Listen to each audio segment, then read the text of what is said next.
Welcome, ladies and gentlemen, to our first installation of Conspiracy Corner. My name is Doc Marquis, Vice President of Productions here at Southwest Prophecy Ministry. I'm going to be teaching you folks about an interesting conspiracy, if you would, that's going on at the Smithsonian Institute in Washington, D.C. Now, I'm sure we all know about the Smithsonian Institution. As I said, it's in Washington, D.C., and it was founded by John Smithson. Now, it was created with the sole purpose of spreading knowledge.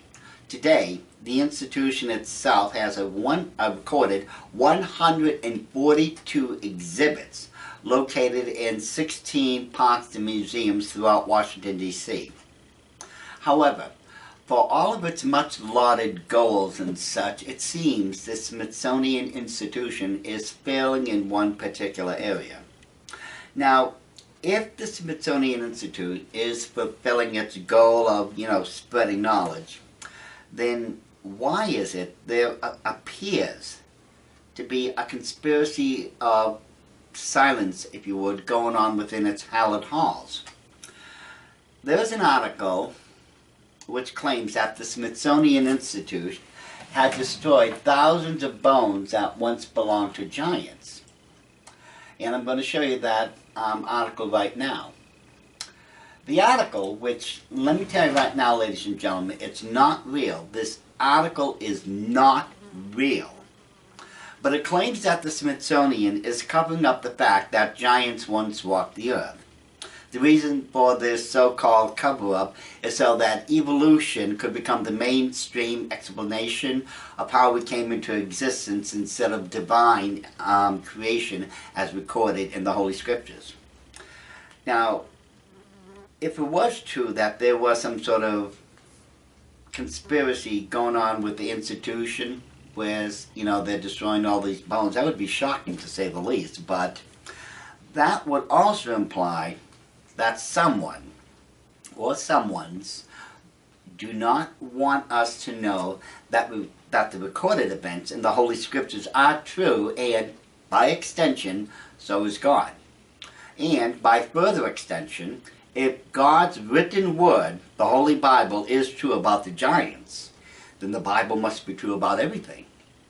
Now, let's admit it, this would certainly upset the apple cart of the Illuminati. Now, what I have found to be true thus far is that many bones of the remains of the ancient giants had been shipped to the Smithsonian Institution, but they never made it there. And this isn't just a one-time event. I've found that many, many times, trucks, vans, and other things that supposedly were bringing these remains of the ancient giants to the Smithsonian, they just never made it. No one knows what happens. Now, while it is true that there are giant bones here, here in the United States of America, they are not on display.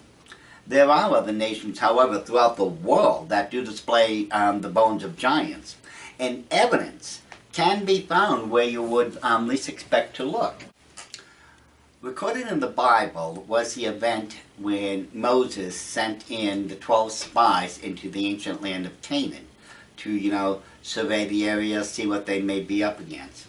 Now, to the spies, Joshua and Caleb had this to report once they came back.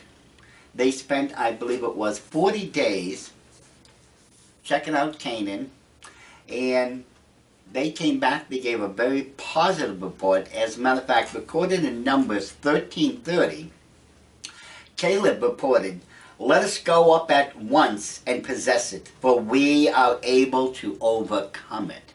Now he, of course, is referring to the land of Canaan. But the first 10 spies, when they came back and gave him their reports, in Numbers 13:32 it says, "And they brought up an evil report." In verse 33 it picks up, and the spies tell us, "And we were in our own sight as grasshoppers, and so we were in their sights." He's referring to the giants now. Now, if we go by the biblical measurement of giants. They range average anywhere from 9.5 feet to 40 feet in height. In this next photo, you're going to see the one discovered in Turkey in 2011 was a giant's femur bone that was almost 47 inches or 4 feet in length. Going by well-established medical science now, that giant to whom the femur bone had once belonged to stood somewhere around 15 to 16 feet in height. The biblical giant, known as Goliath, he would have been somewhere around 9.5 feet tall, which would put him on the short end of giants. The ones that were seen in the land of Canaan by Joshua, Caleb, and the other 12 spies, according to the description now, would have put those giants on the tall end of the yardstick, if you would.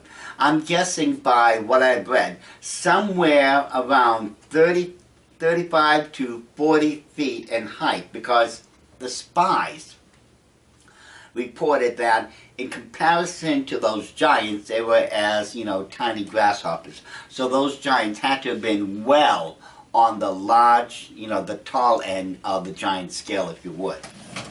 Now, giants also would have left behind, if you would, because of their enormous size, massive weapons. I mean talking, obviously gigantic weapons that you and I could not normally wield. Now, when we look at these stone axes, they were found in a lake in the Kalahari Desert in Africa. Using the man's hand in this photo, the last axe head appears to be around 4 times longer than the man's hand. Since the average the average length of a hand, I should say, is around 7.5 inches, that would make the length of that particular axe head around 30 inches. Now that's just about 2.5 feet long. These kind of axe heads were single-headed tools or weapons. I should say single-handed tools or weapons. No normal human being would make such a large thing for themselves because they could not properly wield it.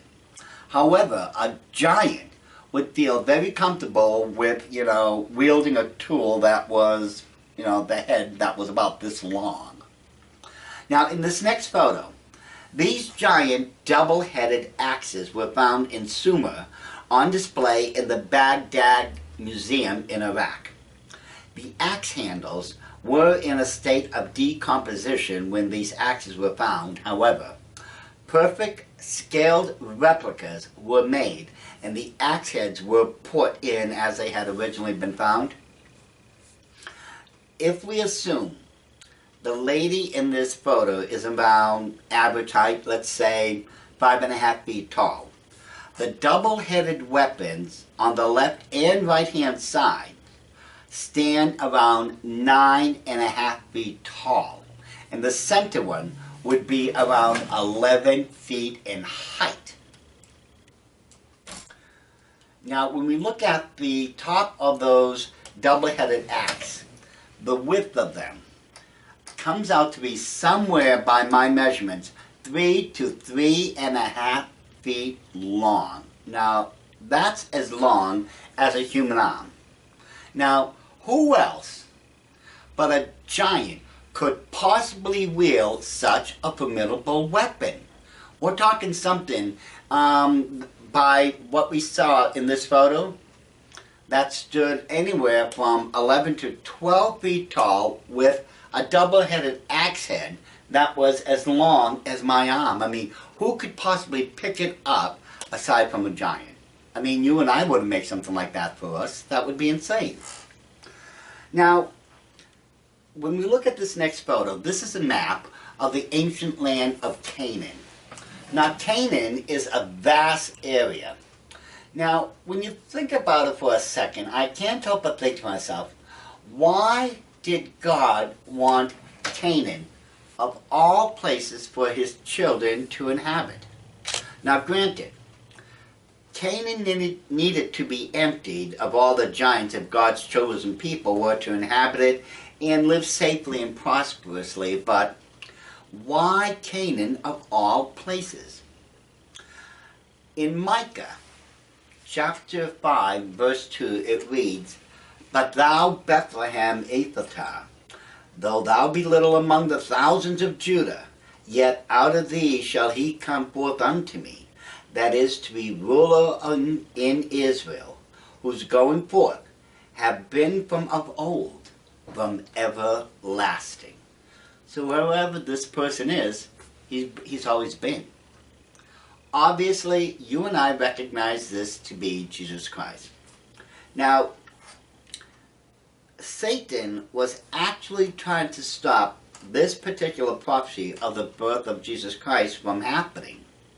You see, if we look at the map again, in the land of Canaan, there was approximately, if you go by the numbers in the Bible, the amount of cities and towns and other areas, there were approximately 1 million giants in the ancient land of Canaan. Now when you think about it, with 1 million giants on his side, Satan would have an incredible chance of trying to prevent the birth of Jesus Christ. Because you see, there's a common belief in the occult world that if you can stop one prophecy of God from happening, then you can stop all of them. Because if God was all powerful, then none of his prophecies could ever be stopped. Nevertheless,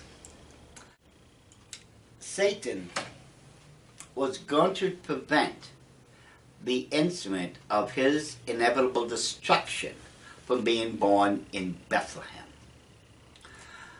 Well, we pick it up in Matthew chapter 2 verse 1. It begins thusly. "Now when Jesus was born in Bethlehem of Judea," you see, something happened that disavowed anything Satan wanted to do as far as preventing the birth of the coming Messiah, Jesus Christ.